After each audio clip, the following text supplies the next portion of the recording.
Dev. Dev. Huh? Yeah. Oh. Hello, how are you? How's it going? I am David Callahan, children's book buyer for Eason's. I'm here to give you an idea of some really good children's books for the summer reads, some loads coming later in the summer. These are the top ones out currently in the shops, and I was really doing some work there. The first book, if you can see that, is Paper Dolls by Julia Donaldson and Rebecca Cobb. A fantastic story of a string of paper dolls who are travelling around a house and a garden being chased by oven glove crocodiles, obvious stuff. Red, I couldn't get a red scissors, I had a green one, a red scissors and stuff like that, but it's obviously Julia Donaldson, who is absolutely fantastic. It's her usual tale, and Rebecca Cobb, who's a huge illustrator coming over the hill, and she's a really distinctive style. I think she's fantastic. So that is, picture book wise, for the younger kids, not for paper dolls, absolutely fantastic. My other book, which I don't have because I don't have books, I don't do props, is for the 5 to 8 age group, is Judy Moody and the Bad Luck Charm. I'm a huge fan of Judy Moody. She is kind of like the nicer sister of Howard Henry. She's not actually Howard Henry's sister, but she's that age group, and she's a kind of cool American kid. And we in Ireland sell loads and loads of these books. She's hugely popular for 7-year-old girls especially. So the new one is called The Bad Luck Charm. It's book 11, and it's basically her lucky penny goes missing, and she starts freaking out because she mightn't do well in the spelling bee and obvious stuff like that. But she's absolutely fantastic. So any 7-year-old girls, Judy Moody rocks. And then for boys, I'd say Captain Underpants, although girls seem to love them as well. The title is so long, I keep having to write it down.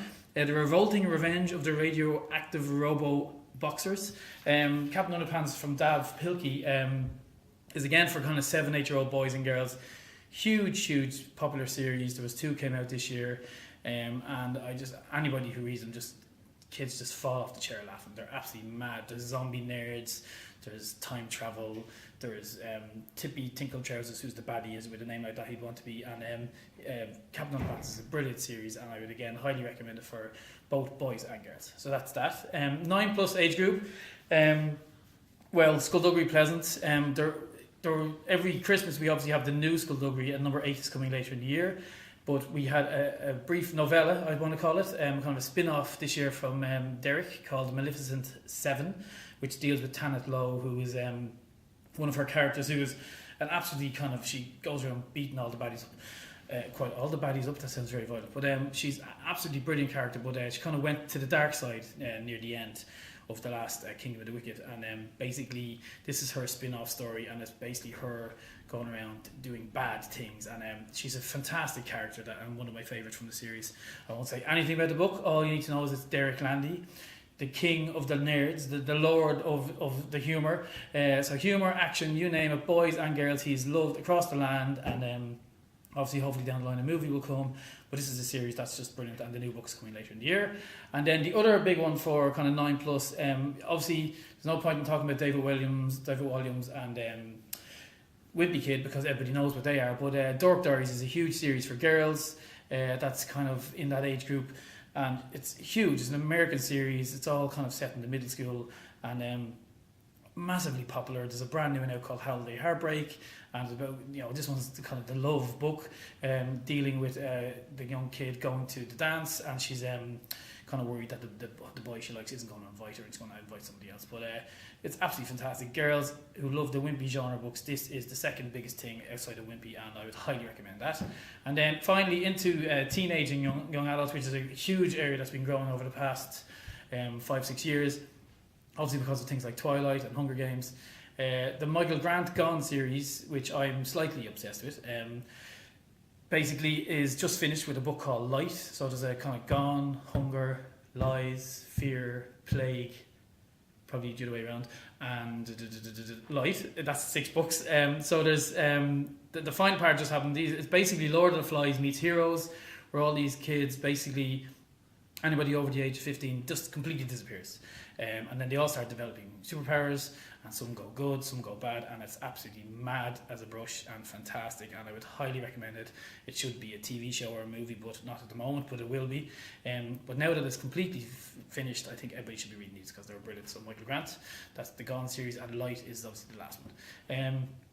Fault in Our Stars, for those with a weepy disposition like myself who cry a lot when you read these books. This is the kind of John Green is a hugely popular author among teenagers. We had over 1,000 plus out in the RDS when he came over at the start of the year. So Fault in Our Stars is a huge movie coming next year. This deals with a girl who has cancer and is in a cancer support group, and she meets this other boy called Augustus, and it's their whole meeting of minds, and it's just beautifully written. And it's not even just his. When I'm saying Fault in Our Stars, I mean all the John Green books. They're absolutely stunning. If you have any kind of teenager, young adults, and even adults should be reading these books because they are a wonder to behold, and he's the hottest thing on the planet as regards writing right now for teenagers. So I would highly recommend Fault in Our Stars. And the final one. Where would it be without dystopia? You gotta have a bit of dystopia in your life. Dystopian fiction is all about a future where things go horribly wrong. Usually for poor kids, it's usually the kids that get battered, and whether it's bad governments or bad armies or bad aliens, you name it, it's all. So Fifth Wave by Rick Yancey is a fantastic series set in a world where there's an alien invasion, and the first wave, millions disappear and start getting killed, and by 12 weeks in the third wave there's at least 4 billion people dead. Then it's the third or the fourth and fifth, and whatever the fifth wave is that's coming, it's going to be bad. So it just ratchets up the action and the nerves, and it's absolutely brilliant, so well written. Again, it's got movie written all over, whether that happens or not, but it's kind of Hunger Games meets I Am Number 4, but that's one that's kind of a standalone at the moment, but who knows. But I'd highly recommend that. That is that. I can talk no faster or no more. Please read these books.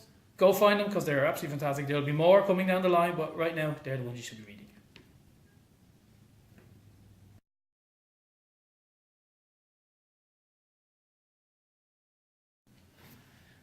Derek Landy. He's a loser.